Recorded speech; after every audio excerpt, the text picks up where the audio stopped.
Hey guys. 2017 was a year in which our tactics were truly put to the test. Some failed miserably, others persevered. I want to catalog some of what I consider to be winning strategies that I think we must employ if we want to retain and grow our standing in 2018 and beyond. The most important thing we can do at this point is community building. My brother was telling me about Morrissey and how he grew up in a row house with all of his cousins, aunts, uncles, other extended family members in other row houses on the same block. Even in poor communities, especially in poor communities, this has been consistent in most cultures throughout history. Proximity to family creates a sense of community and a layer of protection from other groups and the government. There are also networks to educate children, to take care of the sick, and to help in times of financial need. I know so few people that are having this experience now. Families are broken up all over the country, even all over the world, and the sense of community has been all but lost. There is a diminished expectation to care for older generations, and nuclear families have become atomized. 2017 was a rough year for so many people on the right. We got doxxed, had horrible, slanderous hit pieces written about us, lots of death threats, and I know for some people who really got put through the ringer this year by the mainstream media, having a community, albeit online, helped them get through this, even when they were abandoned by their own family. And right now, all we can really hope for is to have a strong online presence. We must bolster our online position and hedge against being censored from YouTube and Twitter. This is essential for our long-term success. That means developing our own websites and diversifying our content distribution, and I know I need to follow my own advice on this one. But the real task is going to be creating communities of like-minded individuals in real life. I've seen projects like this before, like the Free State Project in New Hampshire. About 10 years ago or something like that, when I was a dumbass libertarian, I signed up to move to this libertarian town in New Hampshire. I think the town actually did end up coming to fruition. So many of us have online jobs that it isn't unrealistic to think that we could relocate and commune in an agreed upon place. It isn't like there are no conservative towns in existence as we speak anyway. It is a good time to relocate to a place where you are more accepted and can trust and rely on your neighbors. This is how we are supposed to live, among trusted friends and family. That being said, I cannot expect people to just up and leave their lives and relocate to another place. But as a bitterly depressed and reluctant citizen of Seattle about to relocate to rural middle America, I can tell you that living in a liberal town that rejects you is psychologically damaging. We were not designed to live as pariahs. We need community, we need support, and we need to avoid isolation if we want to have rich and successful lives and a functional movement. So many Americans feel like they have no ancestral roots, or worse, that their ancestral roots don't matter. I hear this nihilistic argument from Americans all the time, and I find it so depressing.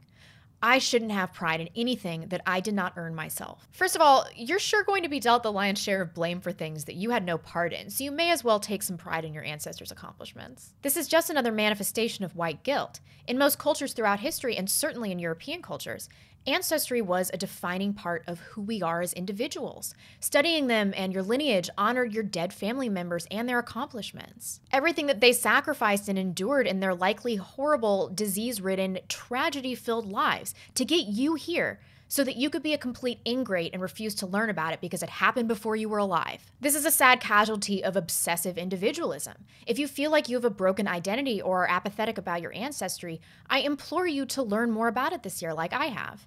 It connected me to my ancestors and made me feel obligated to live a purposeful existence. It humbled me and made me realize that I, as an individual, am not very important.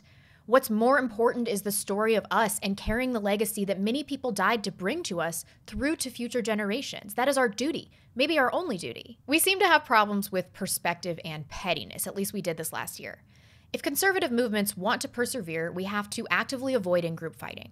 I'm not saying we can't criticize people on our own side. We can and we should. I don't even like this term punching right. That is how the ideas are refined and the movement is defined. The energy focused on community drama needs to be rerouted into study of the ideologies and beliefs, into fleshing out the philosophy, learning about history, economics, literature, especially because most of us received poor government educations. It is rare that an individual should become the focus unless they're behaving really destructively like Kraut was. Even then, the issue was that folks were not combating ideas, just waging personal attacks. We cannot engage in these tactics or we are obviously going to self-destruct. This is not about any one individual. If we're able to build something strong and respectable, it will be easier to develop incentives for other people to become visibly involved in the movement. We forgot with all this infighting that the biggest goal is normalization of conservative principles and ideas that were simply commonly held viewpoints just a few decades ago. We want these ideas to be normal discussions at dinner tables. That means getting friendly faces, normal people, inviting, warm people, positioned visibly in this political realm. And I know I need to follow my own advice on this one as well because I've nearly shut my channel down about 5 times this year, but we have to hang in there when times get tough. We cannot go dark on our platforms or on social media when we're experiencing targeted media campaigns or doxing. We cannot get demoralized by in-group fighting or getting deplatformed, and we can't keep giving back to these companies. If you get permanently banned on Twitter like I was, do not start a new Twitter account. You'll just build up your platform again and get kicked off again. Just move to Gab and Minds. Like I mentioned yesterday, alt tech is on the rise and Gab is competing with Twitter in a really meaningful way already. I also mentioned that we have to transition off of Patreon eventually and move to Maker support. I just created an account there and I've linked it below.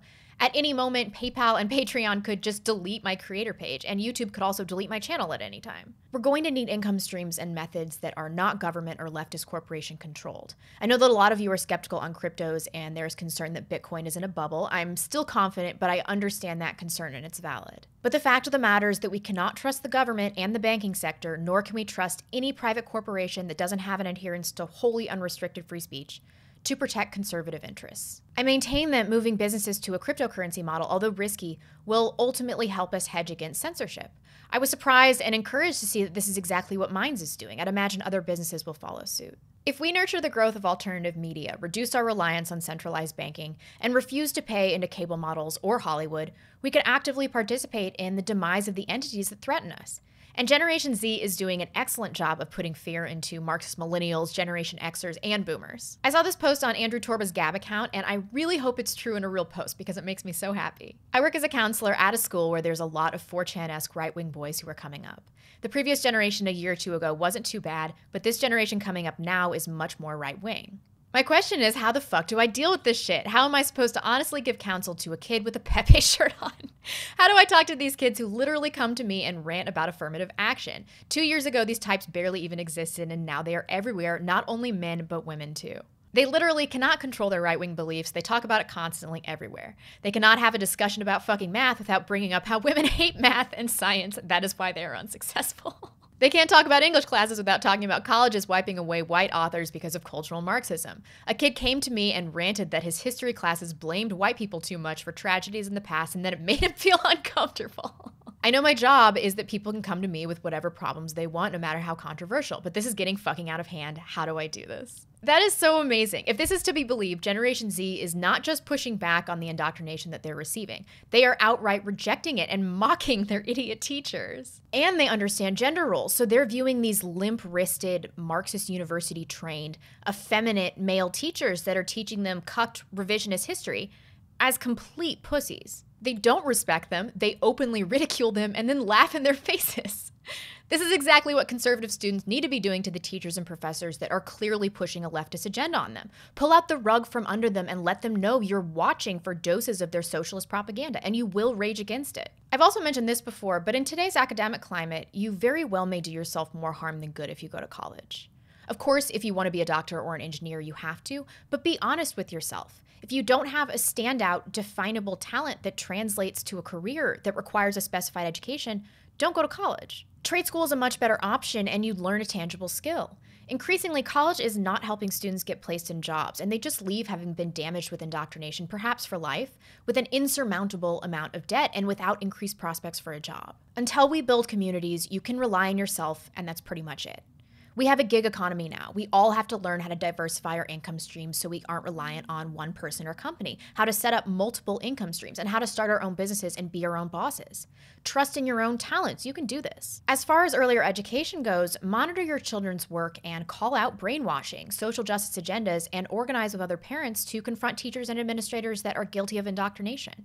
They work for you. Folks are going to have to do some hover parenting and homeschooling when they can. I understand when you can't. I think we might send our kids to a charter school. I'm not totally sure yet. But I'm going to be watching like a hawk. Like the rise of conservatism in Generation Z and the higher education bubble's inevitable burst, there are going to be natural solutions that push against liberal institutions and indoctrination. We can work with these natural trends and lean into them, build upon them. It is going to take a lot of hard work and uprooting. So many of us live in liberal areas, and moving to an alien community is no small thing. But we cannot lose momentum just because Trump was elected. Most of the work has yet to be done, and getting comfortable would almost certainly mean the demise of right-wing movements. Let me know what you think in the comments section. Do you have other strategies that can be employed to help improve our group dynamic or generally make us more successful? Thanks, and I'll see you soon.